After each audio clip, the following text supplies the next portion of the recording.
How to turn off replay on Snapchat. Hey guys, welcome back to another episode.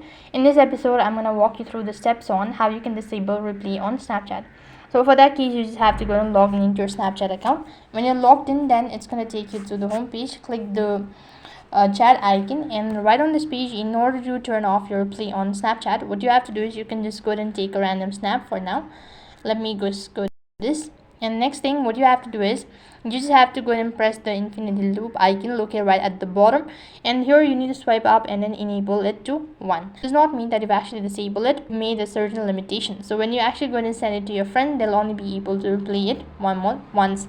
Likewise, the other alternative way is that you can just go ahead and open up your Bitmoji icon. The next step is that you could go ahead and upgrade it to Snapchat Plus. So for that, you just have to go ahead and tap the profile icon, and here you could go ahead and select Snapchat Plus and then enable or upgrade your plan to Snapchat Plus or premium membership.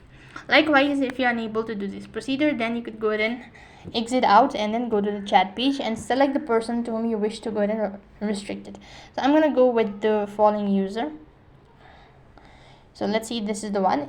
When you actually go and press on it, then you need to go to chats and notification settings. After that, you just have to go and click on delete chats after viewing. And when you've actually enabled this, then you should be able to turn off your replay on Snapchat. So that is all for this video. I hope the video was helpful. Make sure to like, share and subscribe to our channel. Thank you for watching. See you in the next video.